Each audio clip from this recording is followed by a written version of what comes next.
አሁን ያለው የኢትዮጵያ መንግስት ብልጽግናን ማለት ነው። የኢትዮጵያ መንግስትም አይሉትም፣ እርግጥ የኢትዮጵያ መንግስት አይሉትም፣ ግን ብልጽግና ይህን ያክል ጊዜ ዓመት ህዝቡን በጦርነት ውስጥ ስላሳለፈው ህዝቡ ተማሯል እና ለማወናበድ የኦሮሞን ህዝብ በማይወክል የኦሮሞማ አጀንዳ ኩሽ ሴም ምናምን በሚል አጀንዳ አፋር የአፋር መሬት ምናምን በሚል አጀንዳ የባህር በር ምናምን እንደዚህ በሚል አጀንዳ ሊያወናብድ ይፈልጋል ብለው የተናገሩትም ንግግር አለ። ይሄም ብዙ ነገር የሚገልጽ ነው። ስለሳቸው ፍላጎት በትንሹ እናውራ። በዚህ ንግግር ውስጥ ፕሬዝዳንት ኢሳያስ አፈወርቂ የሆነ አይነት ፍላጎት አላቸው።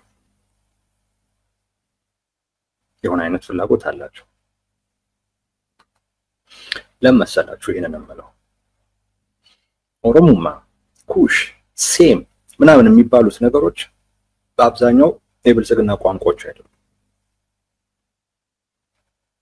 እነዚህ ቋንቋዎች፣ እነዚህ መግለጫዎች በአብዛኛው የተቃውሞ ጎራው ውስጥ የሚሰሙ ቃላት ናቸው።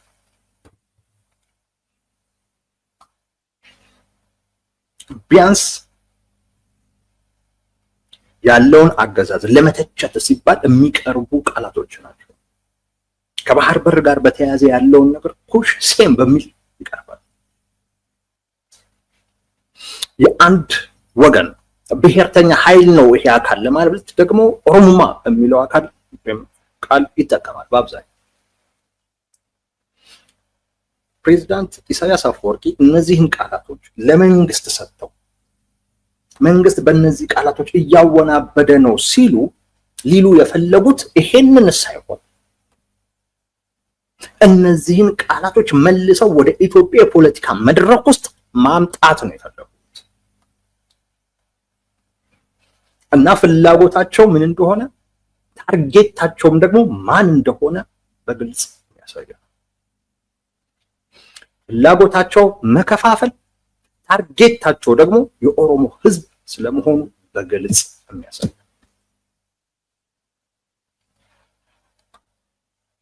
በብሔር ከፋፍለው ሊያጋጩ፣ በቋንቋ በነገድ ከፋፍለው ሊያጋጩ ስለፈለጉ ያሏቸው ናቸው። ይህን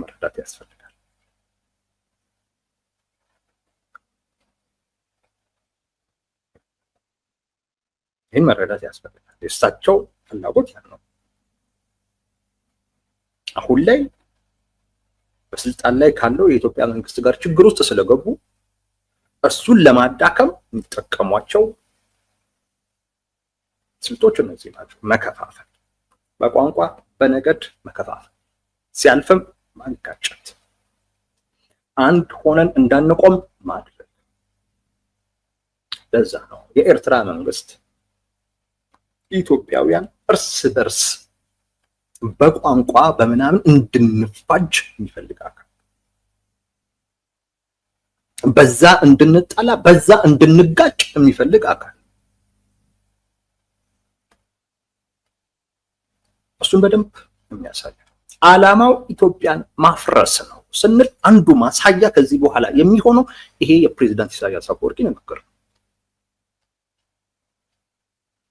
በዚህ ውስጥ ትክክለኛ ፍላጎታቸው ተገልጧል፣ ታይቷል።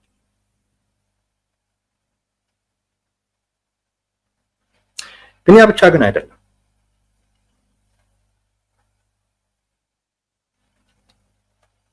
ተቃዋሚዎችም በአብዛኛው በተቃውሞ ጎራ ውስጥ በተለይ አሁን ላይ በስልጣን ላይ ያሉ ነገር ኦህዴድ ይሉታል አንዳንዶች፣ የህዋ ሰዎች፣ የህዋት ደጋፊዎች፣ በህዋ ዙሪያ ያሉ አካላት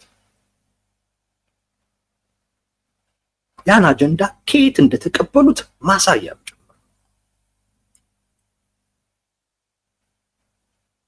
ምን ይላሉ መሰላችሁ? ኢትዮጵያውያን አሁን ለተቃውሞ ተነሳስተዋል ይላሉ ፕሬዝዳንት ኢሳያስ አፈወርቂ። ለተቃውሞ ተነሳስተዋል ይላል።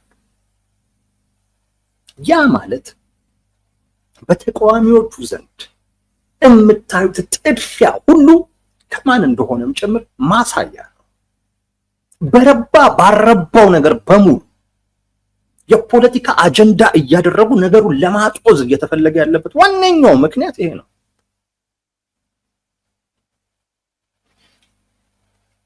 ኤርሚያስ ከአንዴም ሁለት ጊዜ ኤርሚያስ ለገሰ አንድ ጥያቄ ጠይቆ ነበር። አንዴም ሁለቴ ለብቻው ከሰውም ጋር አሁን ይሄ በተቃዋሚዎች ዘንድ የሚታየው ጥድፊያ ለምንድን ነው የሚል ማለት የራሱን ምላሽ ለመስጠት ሞክሯል። ግን ጥያቄው ተገቢ ጥያቄ ነው። እከሌ አልላችሁ እከሌ አልላችሁ፣ ግን በሚገርም ሁኔታ በተቃዋሚ ጎራ ውስጥ ያሉ ተቃዋሚዎች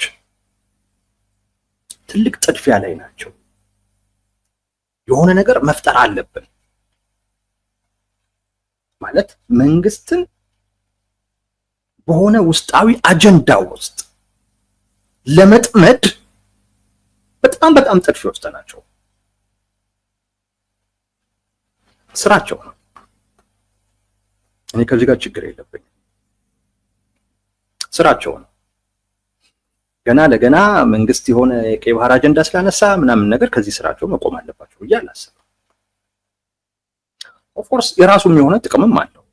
መንግስትን በጠመድከው ቁጥር መንግስት የህዝቡን ልብ ለማግኘት ሲል የበለጠ እንዲሰራ የበለጠ እንዲተጋ ያደርገዋል።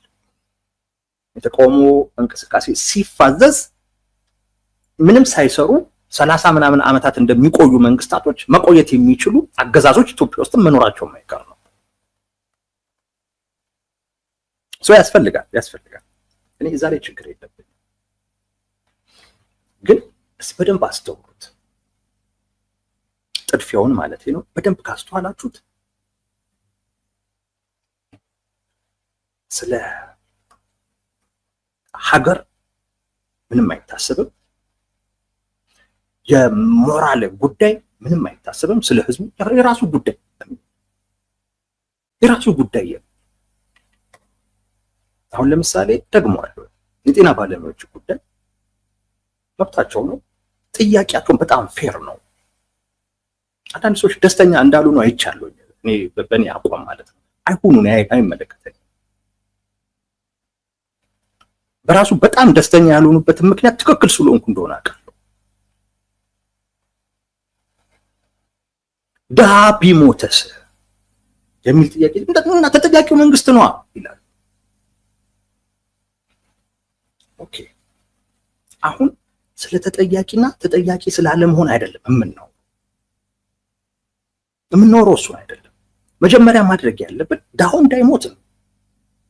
ከሞተ በኋላ ተጠያቂው ዶክተር ነው፣ ተጠያቂው መንግስት ነው። ኢትዮጵያ ውስጥ ምንድን ነው ጥቅሙ? ስንት ድሃ ሞቶ ማን ተጠይቆ ያውቃል? ማን ነው ስለ ተጠያቂነት ያነሳው? መች ተጠያቂነት ሰፍኖ ያውቃል? የድሃ ልጅ ደመከልብ ሆኖ አይደለ እንደ እድሜ ልኩን የሚኖረው? ማንም ስለ ተጠያቂነት አላነሳም። ተጠያቂ የሚሆኑት ዶክተሮቹ ወይም የጤና ባለሙያዎቹ ናቸው ያለው ማንም አይደለም ያለው። እያልን ያለ ነው መንግስት ግድ ስላጣ ሌላም ግድ እጣ በሚል በቃ ለድሃ ማንም አያስብ። እንዴት ሞቱን እናስቆመው እኮ ነው። የድሃ ልጅ እንዴት አይሞት?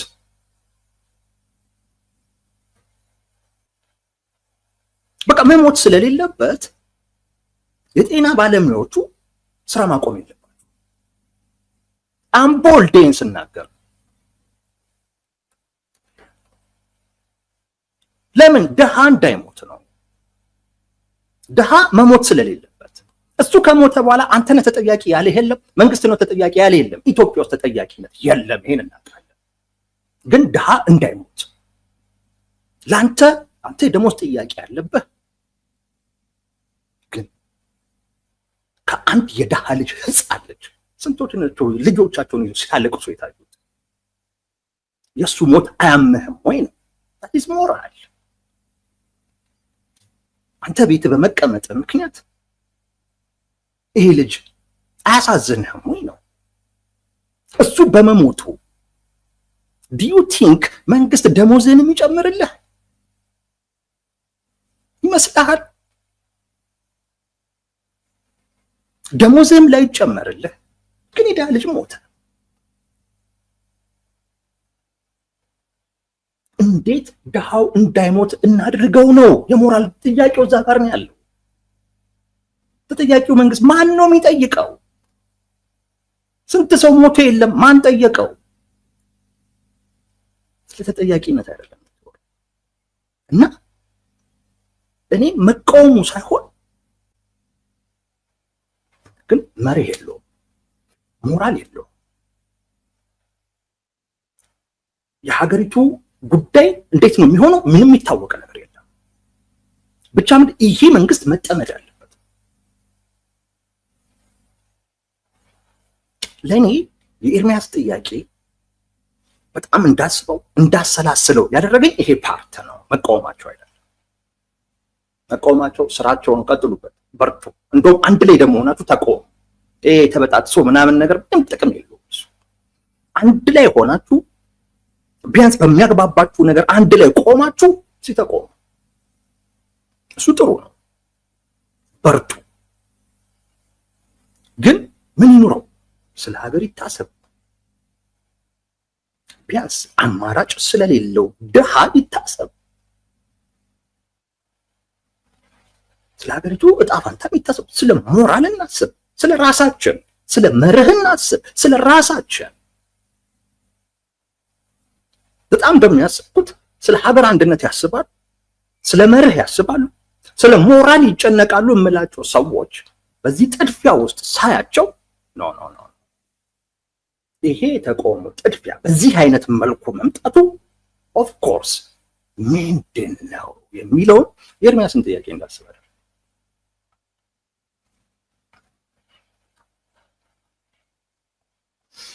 መልሱን ፕሬዚዳንት ኢሳያስ አፈወርቂ ነግረውናል። እኔን ለማዳን የሚል ሁሉ ጥድፊያ ሻዕቢያን ለማዳን የኢትዮጵያ መንግስት የባህር በር አጀንዳውን ያነሳው ዝም ብሎ አይደለም። ሀያላኖቹ ከጀርባው አሉ።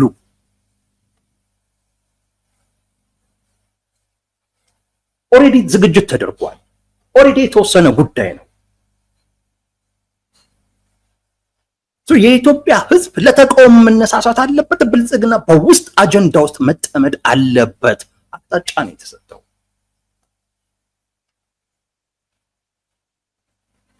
ይሄን በቀጥታ ከሻዕቢያ ጋር ግንኙነት ያላቸው በቀጥታም ባይሆን ግን በተዘዋዋሪ ከሻዕቢያ ጋር ግንኙነት ያላቸውን ኃይሎች የሚደግፉ አካላቶች ሁሉ የተቀበሉት እና እየተገበሩት ያለው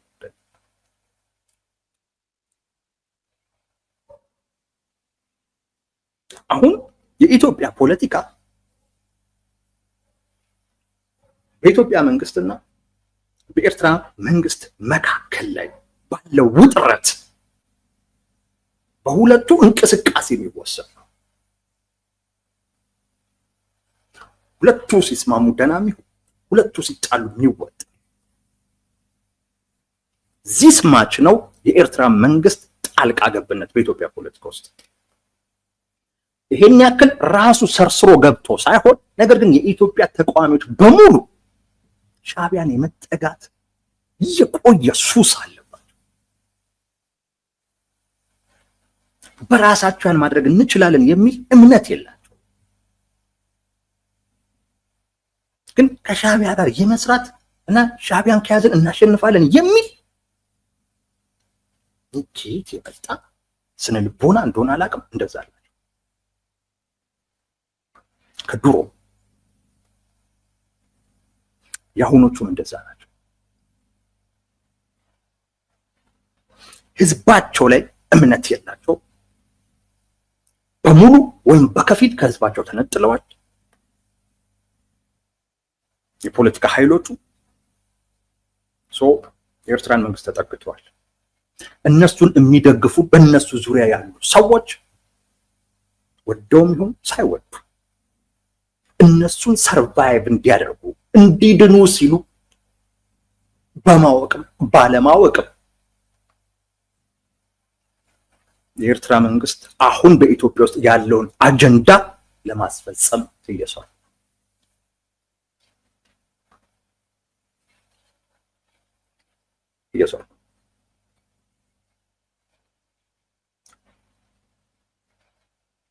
ስለ ህዋት ግድ አለ at the same time ስለ ሻዕቢያ ግድ ይኖራል ግዴታ ስለነ ከህዋት ጋር ከሻዕቢያ ጋር ግንኙነት ስላላቸው ፋኖች ግድ ካለ at the same time ከሻዕቢያ ጋር ግንኙነት አለ የሱን ፍላጎት ታስፈጽማለህ እነዚህ አሁን የጠቀስኳቸው ሁለቱም አካላቶች የሻዕቢያን ፍላጎት አስፈጻሚ ናቸው አንዳቸውም የራሳቸውን ፍላጎት ያስፈጽሙ ሻዕቢያ አሁን ባለበት አይነት ሁኔታ እያንዳንዱ ኢትዮጵያ ውስጥ ያለ ተቋሚ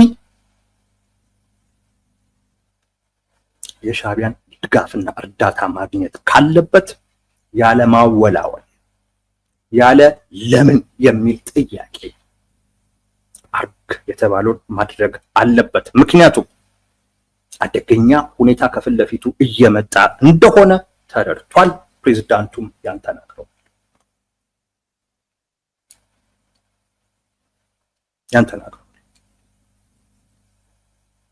በእንደዚህ አይነት ወቅት የተቃውሞ እንቅስቃሴ ዝም ብለህ ተቋሚ ስለሆንክና መቃወም ስራ ስለሆነ ብቻ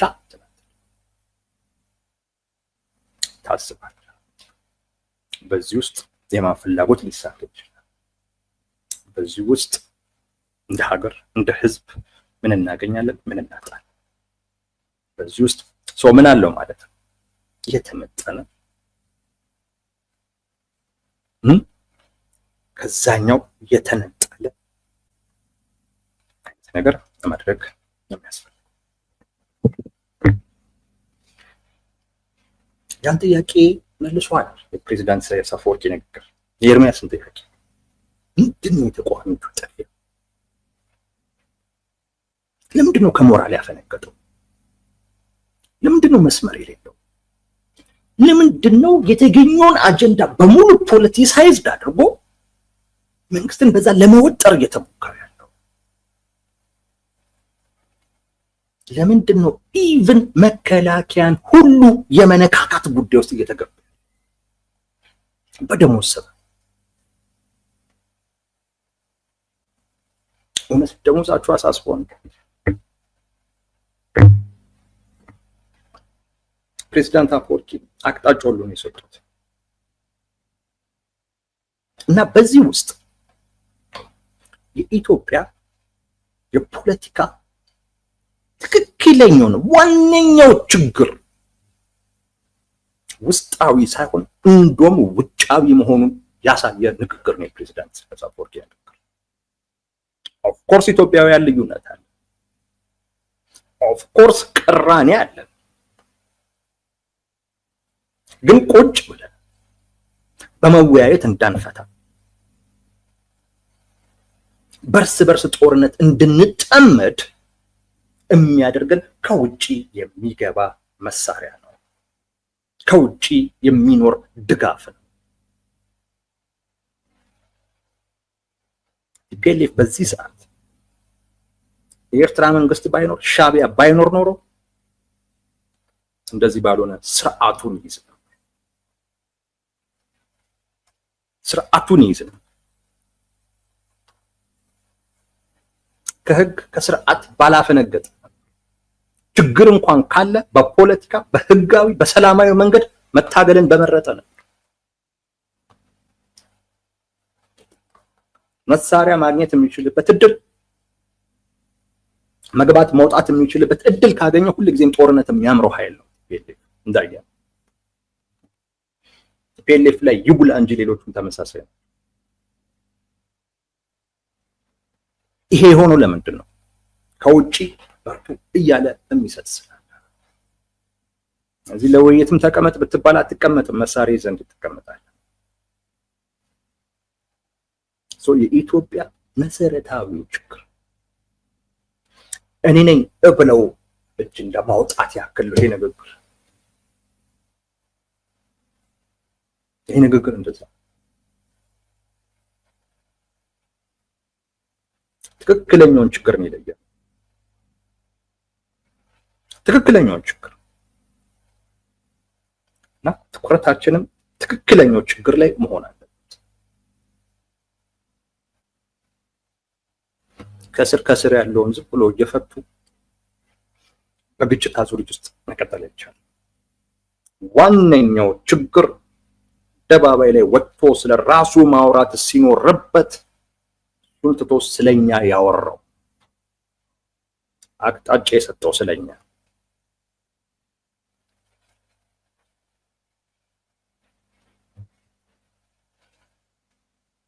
ይሄም የታየበት። ሌላው በሳቸው ንግግር ውስጥ ያየሁት የጦርነት አዋጅ ፕሬዝዳንት ኢሳያስ አፈወርቂ የኢትዮጵያ መንግስት አይደለም ያሉት። ምንድነው ያሉት? ተላላኪ እንጂ የኢትዮጵያ መንግስት አይደለም፣ ተላላኪ ነው።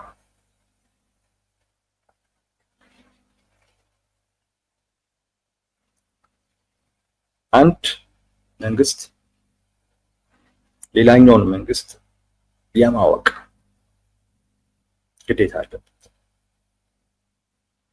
ይህን ግዴታውን የሚጥሰው በግልጽ ከዛ አካል ጋር ግጭት ውስጥ መግባት ሲፈልግ። ተላላኪ ምናምን እኛ ማለት እንችላለን። እኛ ብንል ቅሬታ ሰዓት ሰምቶን ስላልወደድነው ምናምን እንላለን። የሌላ ሀገር መንግስት የአንድን አገር መንግስት አይደለም አንተ ተላላኪ ነህ አለው ማለት በግልጽ ከዚህ አካል ጋር ግጭት ውስጥ መግባት ፈልጌያለሁ ብሎ እንደማወጅ የጦርነት አዋጅ ነው ያልኩት። ኢትዮጵያውያን ይቃወሙት፣ ኢትዮጵያውያን አይውደዱት፣ ሲፈልጉ ይጠየፉት። የአንድ ሀገር መንግስት ግን ኢትዮጵያን ስለሚቃወሙት ምንም ስለሚሉት ተላላኪ አለ ማለት በግልጽ ግጭት ውስጥ መግባት ፈልጌያለሁ ያለ በግልጽ የጦርነት አዋጅ። መንግስታት በጦርነት ጊዜ ነው እንዲህ አይነት ነገሮችን የፕሬዝዳንት ኢሳያስ አፈወርቂ ንግግር የጦርነት አዋጅ በኢትዮጵያ መንግስት ላይ ጦርነት አወጀዋል። ጦርነት አወጀዋል። ይሄ መንግስት እንደሚገባው እርግጠኛ ነኝ። እውነት ለመናገር ግን ምንም አለማለቱን ወድጀዋል። ምንም ማለትም የለበትም።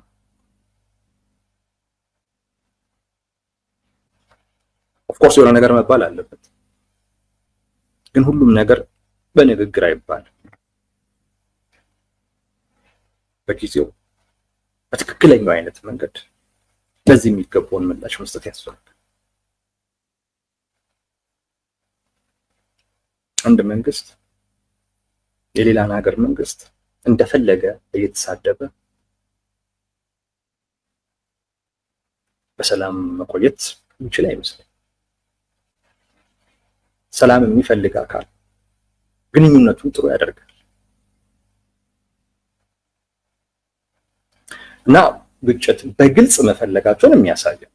ይሄ የሚያጠራጥር አይደለም። የጦርነት አዋጅ ማንኛውም አካል ይሄን የሚሰማ አካል ላይ ፕሬዝዳንት ኢሳያስ አፈወርቂ አውጀዋል በሚል ምንድነው ይሄ አዋጅ አይደለም ምናምን የሚል ይሄ በጣም የወረደ ክርክር ነው። በቃ የተግባር ጉዳይ ነው፣ ሌላው የሚቀረው ነው ማለት እንጂ በዚህ ንግግር ጦርነት ታወጇል። ግን ይሄ ንግግር የሚያስገርምም ነገር አለው።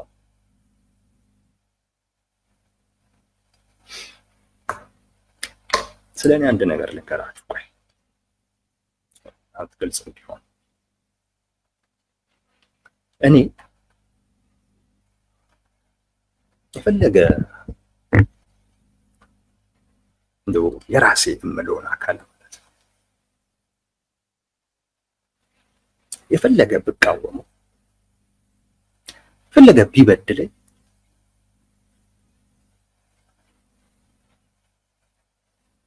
እውነቴን ነው የምላችሁ፣ ያን ምክንያት አድርጎ ሌላ ውጫዊ አካል ሲናገርብኝ አልወድም። ማለት በቃ የሚገባኝ ያ አካል የተናገረው እሱን ነው ብዬ አይደለም፣ እኔን ነው ብዬ ነው የማስበው። እኔን የተናገረው ብዬ ነው የማስበው። እኔ ነኝ እሱን የመናገር መብት ያለ፣ እኔ ነኝ እሱን የመናገር መብት ያለኝ እኔ ነኝ። ለዛም ብቁ ነኝ። ደካማ አይደለሁም። ዛት ማች የእሱ እርዳታ አያስፈልገኝም። በቅቻለሁ ብዬ የማስብ ሰው ነኝ። የኢትዮጵያ ሕዝብ ብቁ ሕዝብ ነው። እውነት አንዳንድ ተቋሚዎች እንደሚሉትም አይደለም። በትክክል ማን ምን እንደሚፈልግ ጠንቅቆ ላይተነትነው ይችል ይሆናለች። አርቲኩሌት አድርጎ ላይናገሩ ይችል ይሆናለች። ብዙ ጊዜ አይቼዋለሁ። ምርጫው ትክክል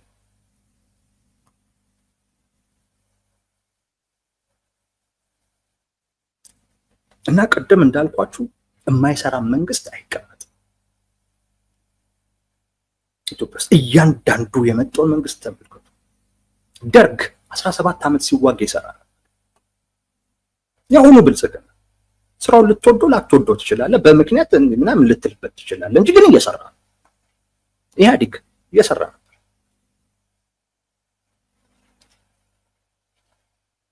መንገድ ሰርቷል። የህዳሴ ግድብ ሰርቷል። ኮንዶሚኒየሞች ሰርቷል። ብዙ ነገር ሰርቷል። እና የኢትዮጵያ ህዝብ እንደዚህ ነው፣ የበቃ ነው። እና እኔ እንደራሴ ነው ማየው ህዝቡ። እውነቴን ነው የምላችሁ፣ እንደራሴ ነው ማየው። በቃ በዚህ ምክንያት ምናልባት የኢትዮጵያ ብሔርተኛ ነህ ልትሉኝ ትችላላችሁ። የብሔርተኛ ባህሪ ደንበኛ ብሔርተኛ እንደዚህ ነው። እኔ ልናገረው እንጂ አታትናገርብኝ አይነት ነገር ነው። አሁን አንዳንዶች ያለው አይደል፣ አንተ ስለ ትግራይ ምን አገባ ምናምን። የብሔርተኛ ባህሪ ስለ ትግራይ የሚያገባኝ እኔ ትግራይ የኢትዮጵያ አካል ስለሆነ ባይሆን ነው ያለው ራምነት ነው። በሰው ጉዳይ ዛት ማች ውስጥ ገብቻ አልፈተፍትም። አሁን ስለ ፕሬዝዳንት ኢሳያስ አፈወርቂ እንኳን ሳወራ ስለ ኤርትራ ውስጣዊ ጉዳይ እንኳን ማውራት አልፈልግም። እና እኔ ህዝቡ እንደዛ ነው የሚመስለኝ። በቃ ቤቱን የማያስደፍር የራሱን ወገን አሳልፎ የማይሰጥ ተው አንተ አይመለከትህም የሚል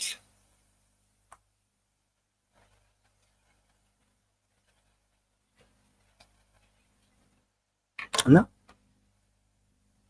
ብልጽግና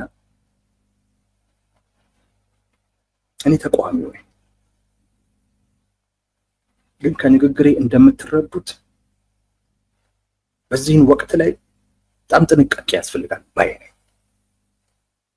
እንደሌሎቹ ከሞራል ከምን ያፈነገጠ ጽንፍ የያዘ ተቃውሞ ለጊዜው ማሰማት አልፈልግም። ወቅት ግን አለ፣ ችግር የለውም። እሱ ወቅት አለ።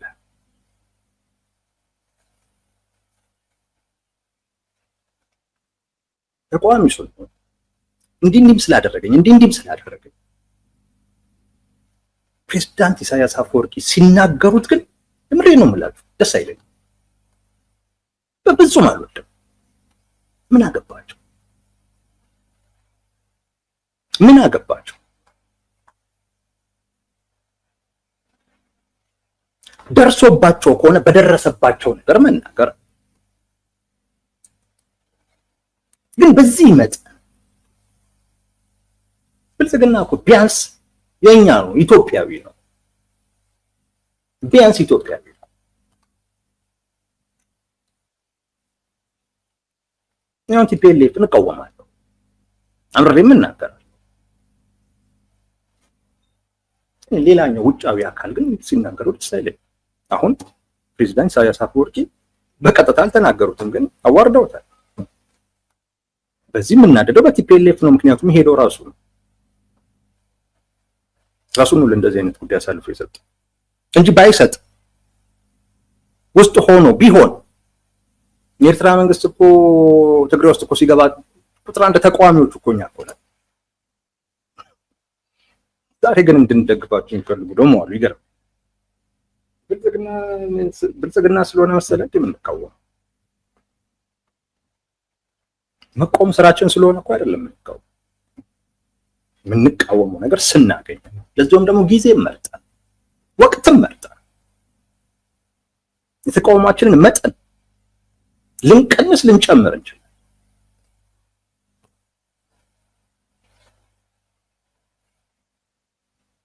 እና ኢሳያስ አፈወርቂ ብልጽግና በዚህ መጠን ሲናገሩ ተላላኪ ምናምን ሲሉ እንዳይመስልህ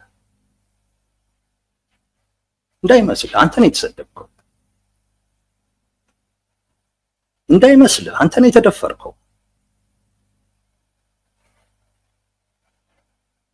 አንተ እንደፈለክ በል፣ ብልጽግናን እንደፈለክ በቃ በአንተ ላይ ይወሰናል። በፈለከው ቃል ግለጸው። ግን ሌላው ሲለው ግን አንተ አይመለከትህም ማለት ነው። እና ይሄ ንግግር የጦርነት አዋጅ ብቻ ሳይሆን እውነት ኢትዮጵያኖችም ላይ እንደዚህ አይነት ስሜት ይፈጥራል።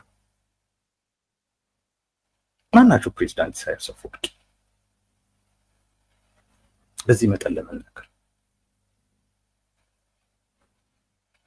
የኢትዮጵያ መንግስትም እሳቸውን በሚመለከት እንዲሁ አይነት ነገር ከተናገረ ኤርትራውያን መብት አላቸው። የኢትዮጵያ መንግስት እንደፈለጋቸው ይናገር፣ አይመለከትም ማለት ነው። የኔን ባህሪ ነው ያለው፣ የብዙዎችን ይመስል ህዝቡን እኔ በዛ አይነት መልኩ ነው። ከዚህ ውጪ ፕሬዝዳንት ኢሳያስ አፈወርቂስ አይላላኩም ወይ?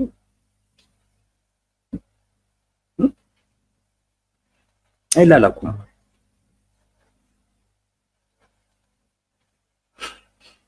ለማን ነው ወይስ ተላላኪ መምረጥ ላይ?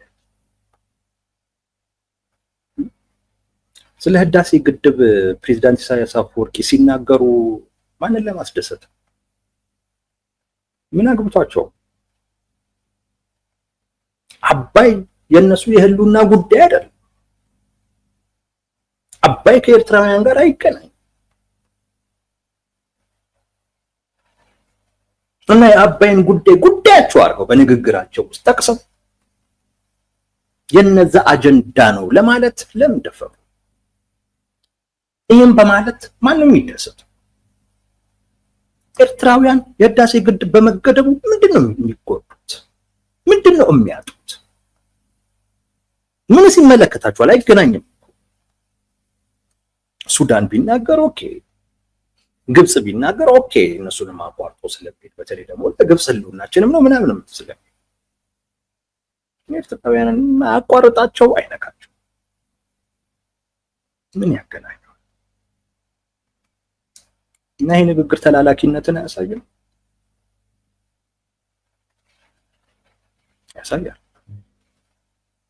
ተላላኪነትን ያሳያል። ኤኒዌይስ የጦርነት አዋጅ ነው። እሳቸውም እንዲህ ማለት ሞራል የላቸውም። የገረመኝ ደግሞ የመንግስት በዚህ ደረጃ ምን ነገር ያስፈነጠዛቸው የኛዎቹ ተላላኪዎች ደግሞ አሉ።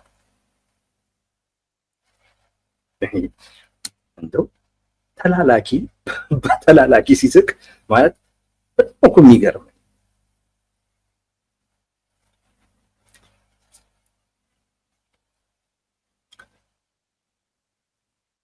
በነገራችን ላይ ኢትዮጵያ ደሃ ሀገር ነች። በተወሰነ ደረጃ መላላክ ግዴታ ነው።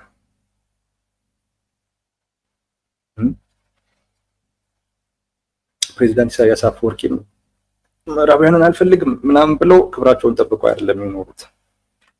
ከነሱ ያነሱት ለነሱ ሲላላኩ ነው 34 ዓመት ይቆዩት።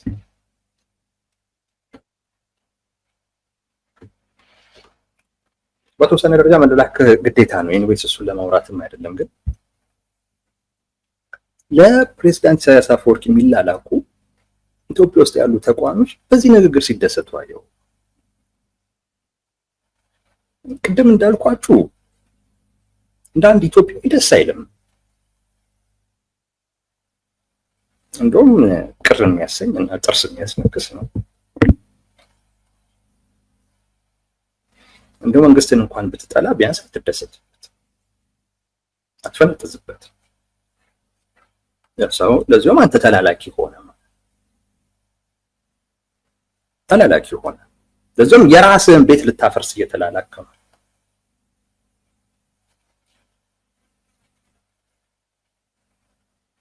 እኔ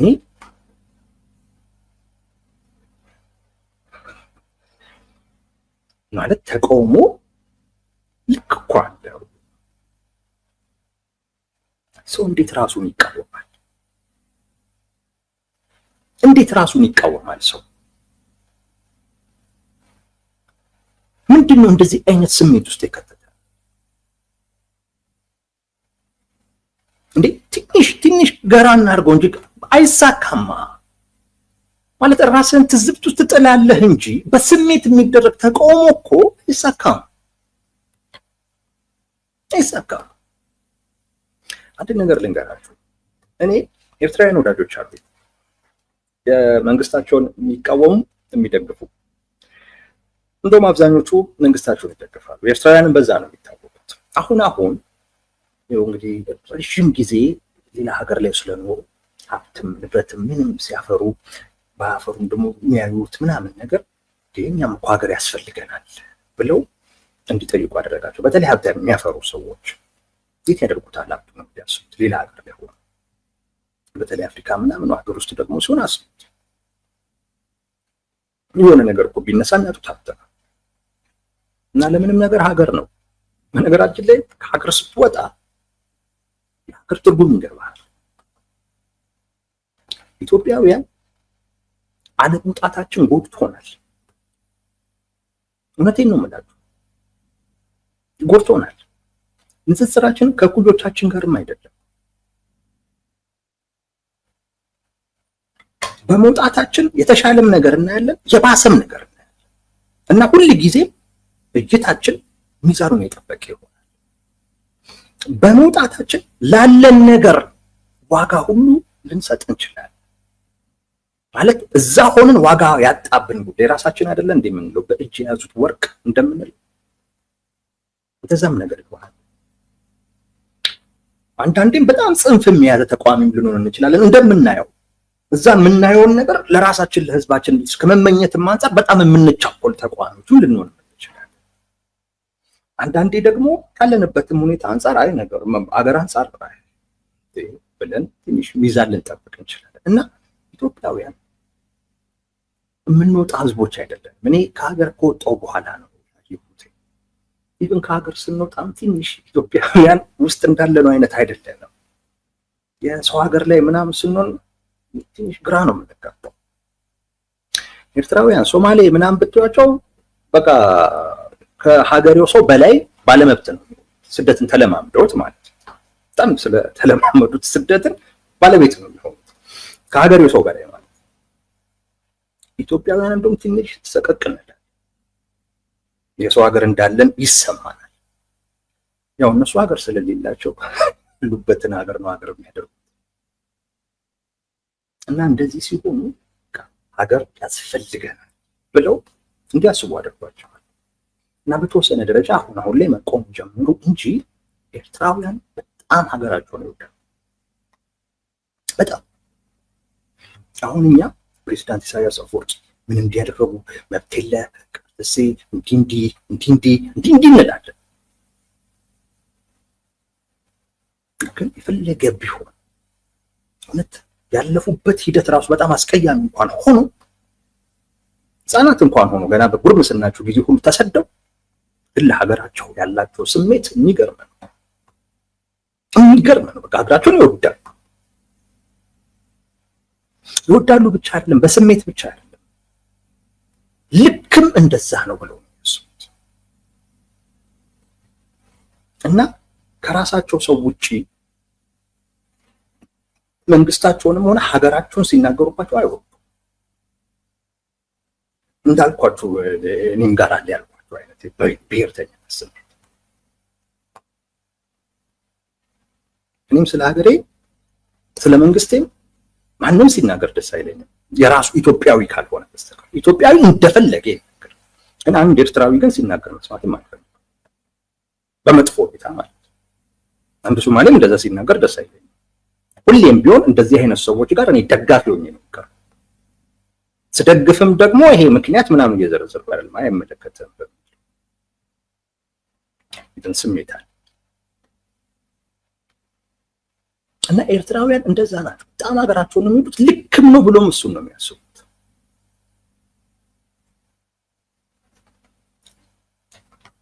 የሚወዱትም እንደዛ አይነት ሰው ኤርትራውያን የሚያከብሩትም ዋጋ የሚሰጡትም እንደዛ አይነት ሰው ነው። እነሱ ፊት መጥቶ ኢትዮጵያዊ ሆኖ ፕሬዝዳንት ኢሳያስ አፈወርቂ የእናንተ መሪ ተላላኪ ኳሎ ምናምን ብሎ የሚደሰትን የሚፈነጥዝን ሰው ሲንቁ በቃ ልክ ነው ብለው የማያስቡትን አይነት ነበር። የፈለገ ቢሆን የራስን ነገር ለሌላ አሳልፈህ አትሰጥ። የፈለገ ነገር ቢሆን ራስን መወጣት ያለብህ። ያ ማለት ብቁ አይደለም፣ አልበቃህም፣ በራስህ ብቁ አይደለም። እንደዛ ነኝ ብለህ አታስብም። ስላልቻልክ ፌል ስላደረግ ከተስፋ መቁረጥ ሌላው ሲሰድበው መፈንጠስ ትፈልጋለህ፣ በሱ ማብሸቅ ትፈልጋለህ። ያ ያንተን አለመብቃት የሚያሳይ። ምናልባት ኤርትራውያን በዚህ የሚደሰቱ መስሎ ከሆነ እውነቴን ነው የምልህ ያዝኑብሃል። ቅድም ያልኩህ እሱ ነው። የራስህን ነገር ዋጋ አሳጥተህ እሱን ለማፍረስ ስትመጣ ቅድሚያ የሚጠይቁ ነገር ራስን አዋርድ ብሎ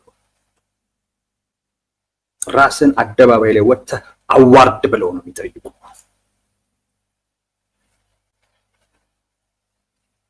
እና ስላንተ ሀገር መጥፎ እያወሩ ያንተን ስሜት ሚነካ አይነት ነገር ሁሉ እያወሩ ስሜትህን ነው የሚያጠቁት። በሱ እንድትስቅ ይፈልጋል። እሱ እንዳይሰማህ ወይም ሳይሰማክ ማየት ይፈልጋል። እና እውነቴን ነው የምላችሁ ኤርትራውያን ዋጋ የማይሰጡ ሀገሩን ለማይወድ ሰው፣ ሀገሩን ለሚያማ ሰው ዋጋ የማይሰጡ ለራሱ ሀገር ዋጋ ሰጥቶ ማለት ነው እነሱን የሚቃወም ልክ አይደላችሁም የሚላቸው የበለጠ ይሻላቸው። የግል ኤክስፒሪየንስ ነው። ኤርትራውያንን የምታውቋቸው ከሆነ ተመሳሳይ አይነት ነገር እናወራለን በዚህ ጉዳይ ላይ እና ፈንጠዝያው ያዋርዳል። እውነቴን ነው የምለው። ራስህን ትነካው። ችግር ካለ ዘግተህ ራስህ ተነጋገር። ከተደባደብከን ከተጣላህም እዛው ራስህ ጋር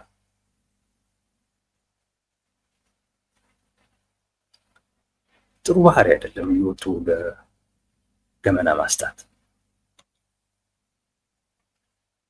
ከኤርትራ ጋር የሚደረግን ግንኙነት ማልወደው ለዚህ ለኤርትራውያን የተለየ ነገር ኖሮኝ አይደለም፣ ግን የቤቱን ገመና እየወጣ ለጎረቤት የሚሰጥ ልጅ ጥሩ አይደለም። ያደኩበት ሰፈር ውስጥ እንደዛ ነው ያደኩት።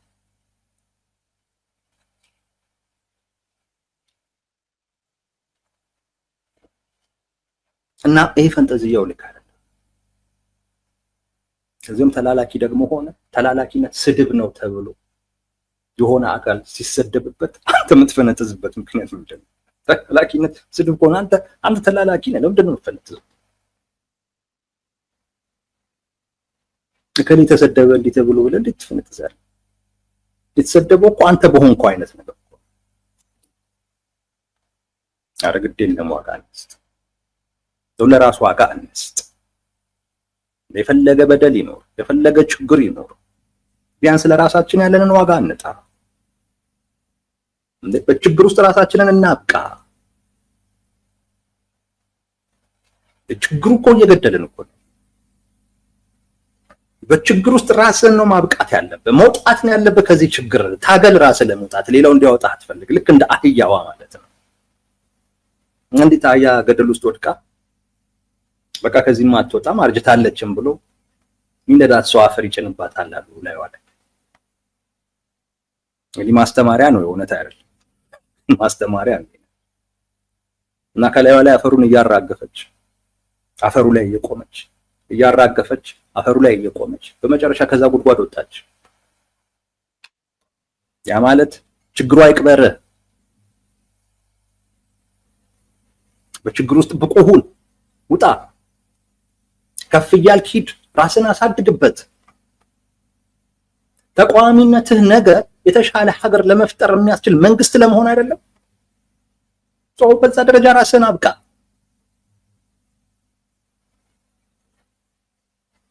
የምን ራስን ማሳነስ ነው?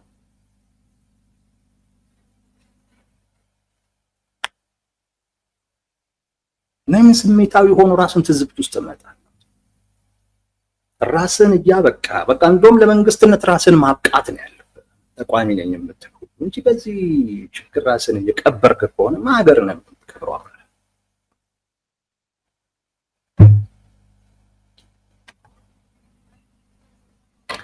ዛሬ ምክር አበዛው መሰለኝ።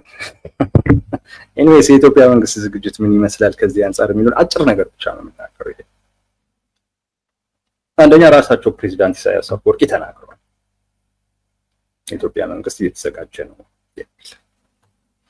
ሁለተኛው ነገር የኢትዮጵያ መንግስት እንደው በኢትዮጵያዊነት እንኳን ብንጠረጥረው ብናመው ቢያንስ በስልጣኑ አንጠረጥሮም አናመው። ይሄ ደግሞ ከስልጣኑ ጋር የተያያዘ ጉዳይ፣ የባህር በር የሀገሪቱ ህልውና ከስልጣኑ ጋር የተያያዘ። ስለዚህ ለራሱም ሲል በቂ ዝግጅት ያደርጋል። እኔ ግን ዝግጅት ያደርጋል ብቻ አይደለም ዝግጅቱ ኦፍ ኮርስ ፕሬዝዳንት ኢሳያስ አፈወርቂ ለሚያውቁት አይነት ጦርነት ሊሆን ይችላል። እኔ ግን ዘመኑ እንደዛ አይነት ጦርነትን ብቻ የሚፈልግ አይደለም። በሌላ አይነት መልኩ ምናልባት ፕሬዝዳንት ኢሳያስ አፈወርቂ ያልገባቸው ይሆናል እንጂ ጦርነቱ እንደተጀመረ ነው ማስበው። ምናልባት ውጤቱ ሲመጣ እኛም እነሱም አብረን ሰርፕራይዝ ልንሆን እንችላለን። የኢትዮጵያ መንግስት ለራሱም ሲል የሚያደርገው ዝግጅት ይኖራል። እርጋታው፣ ዝምታው ግን በዚህ ረገድ ጥሩ ነው። ዝግጁነቱንም ስነ ልቦናውንም ኮንፊደንሱን በራስ መተማመኑንም ጭምር የሚያሳይ ነው። ወቅቱ እንደዚህ አይነት ነገር ይፈልጋል ለማለት ነው።